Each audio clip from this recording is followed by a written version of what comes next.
အားလုံးပဲမင်္ဂလာပါဒီချက်ထားတာပါဒီချက်တို့ဒီရဲ့ပိုင်းမှာ energy လေးတွေ intense ဖြစ်နေရပဲဖြစ်ဖြစ်တခြားပေါ့နော် universe ရဲ့ tax တွေစစ်ခံရတာပဲဖြစ်ဖြစ်အဲ့ဒီခါကျရင်ကိုယ့်ရဲ့ energy ကိုဘယ်လိုမျိုး handle လုပ်ရမလဲဆိုတာမျိုးကို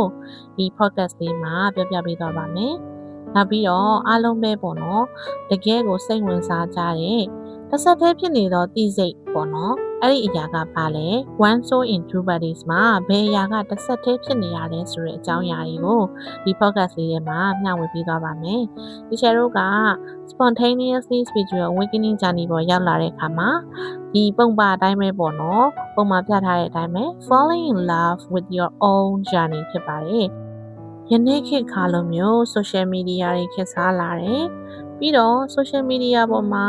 မြင်သမျှပေါ့နော်သတင်းအတင်းစသဖြင့်အဲ့လိုမျိုးအရာတွေကိုယ့်အကြောင်းမဟုတ်တဲ့အရာတွေကမြင်တာနဲ့မျိုးလုံးလေးပွင့်လိုက်တာနဲ့ကိုယ့်ရဲ့ဒီစိတ်ရဲ့နှလုံးသားနေရာရဲ့ကိုဝင်ရောက်ခွင့်ပေးလိုက်တယ်ပေါ့နော်။ဒါကြရင်ကိုဟာကိုယ့်အကြောင်းကိုမေ့ပြီးတော့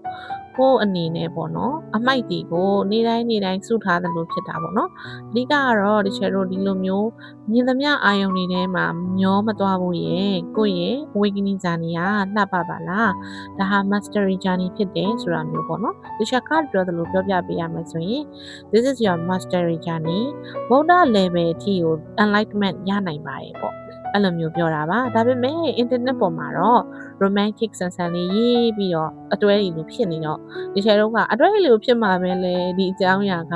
duality ဆိုတာကိုမြင်စေပြီးတော့ oneness ကိုတိစောက်ဖို့ရတွန်းအားပေးရပါတော့ဒါကြောင့်လဲ spontaneously spiritual awakening journey လို့ဆိုတာပါကဲဒါဆိုလို့ရှိရင်ဒီချေတော့တစ်ဆက်တည်းဖြစ်နေတော့သိစိတ်ဆိုတာဘယ်လိုပုံစံမျိုးလေးလဲဆိုတာကို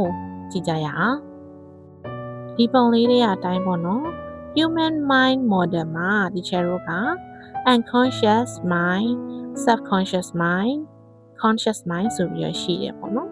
အဲ့ဒီမှာတစ်ဆက်တည်းဖြစ်နေတယ်ဒီချေတို့ another body လို့ခေါ်တယ် living incarnation ပေါ့နော်လူဝင်စားဖြစ်တော့ကိုယ်ပဲဖြစ်တော့ကိုယ်ဆိုးပဲဖြစ်တော့ one soul in two body ဖြစ်တော့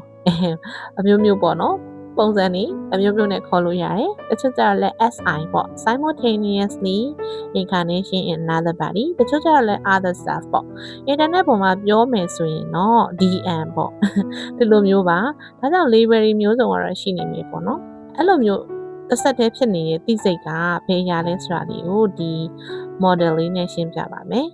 subconscious mind ကတစ်ဆက်တည်းဖြစ်နေတာဖြစ်ပါတယ်ဒီချေတို့ရဲ့ဒီ awakening မရခင်မှာပေါ့နော်တတာလုံးကင်ဆွဲထားတယ်ကိုဟာဘသူပါဆိုရယ် who greatest ing က subconscious အလွာဖြစ်ပါတယ်မြင်တာအောင်ပြောပြရမယ်ဆိုရင် baby လေးတွေသူတို့မှာဘေးပဝန်းကျင်ကချဲလဲမှုတွေကမရှိနေဘူးပေါ့နော်ရိုးတကယ်ကိုမွေးခါစား baby လေးရဲ့သိစိတ်ကလေးက pure consciousness လေးပါသူကငိုချင်းငိုမှာပဲရည်ချင်းလည်းရည်မှာပဲပြီးတော့နင်ဒါမလုံးနဲ့ငါဒါလုံးလိုက်ရင်တခြားသူတွေကငါ့ကိုဘာထင်မှာလဲဆိုရက် limited belief တွေလည်းမရှိဘူးကြိုတွေးနေတဲ့အတွေးတွေလည်းမရှိသလိုဒီတိုင်းပဲသိစိတ်လေးတစ်ခုသာလည်းရှိရပေါ့နော်အဲ့တော့တဖြည်းဖြည်းနဲ့အသက်ကြီးလာပြီကျောင်းနေတက်ပြီ9နှစ်10နှစ်အရွယ်ရောက်ပြီဆိုလို့ရှိရင်သူနေထိုင်ရာပတ်ဝန်းကျင်ဘေးပတ်ဝန်းကျင်ပေါ့နော်မိသားစုကျောင်းတက်ရင်လည်းကျောင်းပေါ့နော်တာမြင့်မြင့်ရနေရကနေပြီးတော့သူ့ကိုစပြီးတော့ program တွေထည့်ပြီးပေါ့နော်နင်ကဒီလိုလူမျိုးတန်းထဲမှာတိတ်တော်တာပဲဥပမာပေါ့နော်စတော်ရဲဆိုလို့ရှိရင်လည်းတန်းထဲမှာတိတ်တော်တယ်သုံးကြအောင်ဆိုလဲဟဲ့နင်ကသုံးကြဘူးဘေးရကလေးမရဲ့ချီကိုကျွေးမယ်စသဖြင့်ပေါ့နော်အဲ့လိုမျိုးတွေ program တွေထည့်ပါတယ်အဲကြတော့အဲ့ program တွေကိုဒီချေတို့ကစုထားတယ်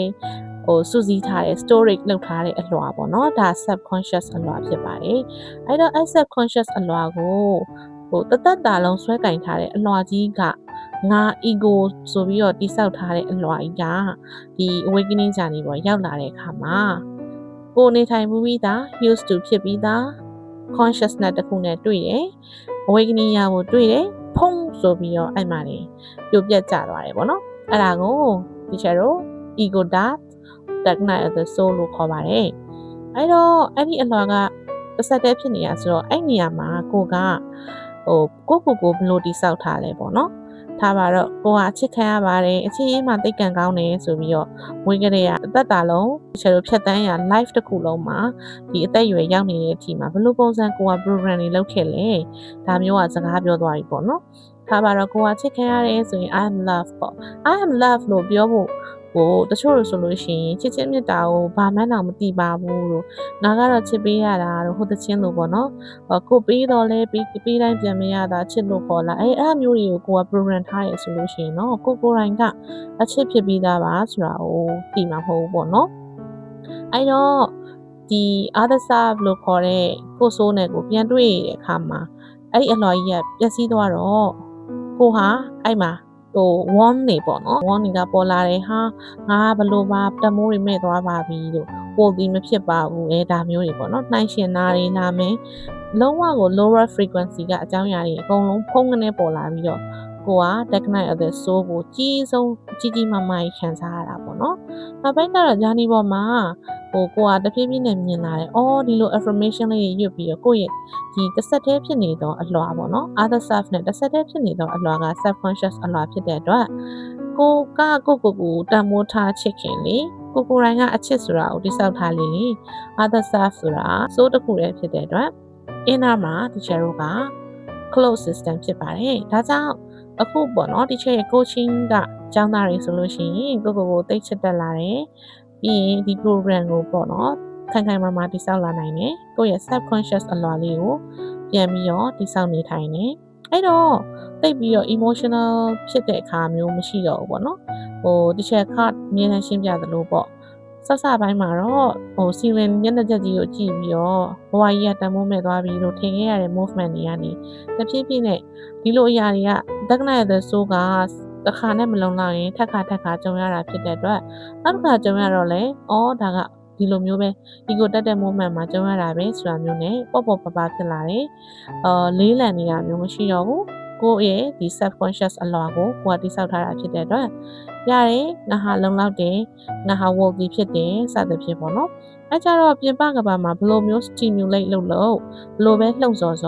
ကိုယ့်ရဲ့တန်မိုးတွေကိုသိလာတယ်ကိုယ့်ရဲ့ value တွေကိုသိလာတယ်ကို respect တွေရှိလာတယ်ပြီးလို့ရှိရင်ကိုယ်နှလုံးသားအေးချမ်းမှုကိုပဲကိုကရွေးချယ်တက်လာတယ်ပေါ့နော်ဒါကြောင့် subconscious အလွှာကတစ်ဆက်တည်းဖြစ်တာမလို့ unity ခေါ် unity consciousness ကိုသင်ကိုယ်တိုင်တည်ဆောက်နိုင်ပါတယ်ဒီချက်ကအမြဲတမ်းပြောပြရတယ်ပေါ့နော် union ကိုသင်ကရွေးချယ်နိုင်ပါတယ်တဲ့ဒါကအမှန်ပါစုပ်ပံမှာနေထိုင်ရင်းနဲ့ကိုပဲတည်ဆောက်ရင်းနဲ့ကိုယ့်ရဲ့ inward ကိုပဲကြည့်ရမယ် journey ဖြစ်ပါတယ်ဒါကြောင့်လဲ spontaneously spiritual awakening journey လို့ခေါ်တာပါတချို့တို့ emotion ဖြစ်တာနဲ့ push and pull energy ကိုမြင်တွေ့လာရတာဖြစ်တဲ့အတွက်နောက်ပိုင်းကျတော့ circle လို့ဖြစ်နေတဲ့သဘောတရားတွေကိုမြင်လာတဲ့အခါမှာဒါက circle လို့ဖြစ်နေရပဲ soul နဲ့ alignment ဖြစ်အောင်နေထိုင်လို့သာရတယ်ဆိုတဲ့ journey ဖြစ်ကြောင်းကိုပေါ့နော်အမြဲတမ်းလဲ post လေးတွေမှာရော podcast လေးတွေမှာရောပြောပြခဲ့ရပေါ့နော်ကိုဒီစောက်ထားမယ်ကိုယ့်ရဲ့ inward ကိုပဲကြည့်မယ်ဆိုလို့ရှိရင်ဒီ cherry ရဲ့ဒီ spiritual awakening journey က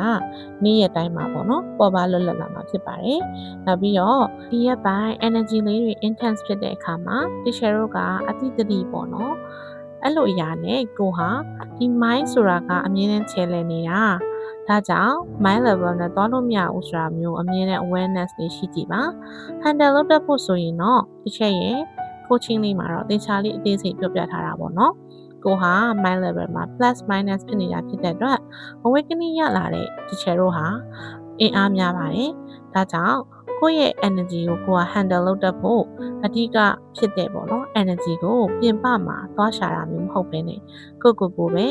ကိုယ့်ရဲ့အတွင်းထဲကိုပဲကြည့်ပြီးတော့ကိုယ့်ရဲ့ life force energy ကစထွေးပွေဖို့ပေါ့နော်အဲ့လိုအကြောင်းအရာတွေကိုလည်းဒီချက် coaching လေးမှာအမြဲတမ်းပြောပြပေးရဆိုတော့စိတ်ဝင်စားရဆိုရင် page မှာလည်းပေါ့နော်မေးလို့ရပါတယ်နောက်ပြီးတော့ဒီချက်ရဲ့ YouTube channel လေးမှာလည်းအမြဲတမ်းမျှဝေပေးသွားမှာဆိုတော့ channel လေးကိုလည်း like and subscribe လေးလုပ်ထားပေးပါအောင်နော်နောက်ထပ် podcast တွေမှာလည်းဒီ journey ကပေါ့နော် spiritual journey ပေါ်မှာရောက်နေပြီးတော့ကိုယ့်ဘဝကြီးကပြောင်းလဲသွားတယ်တိုးတက်မှုတွေနဲ့ပဲရှိနေတော့တယ်ဒါမျိုးပေါ့နော် manifestation တွေအောင်မြင်လာတယ်အဲ့လိုအကြောင်းအရာတွေကိုလည်းမျှဝေပေးသွားပါမယ်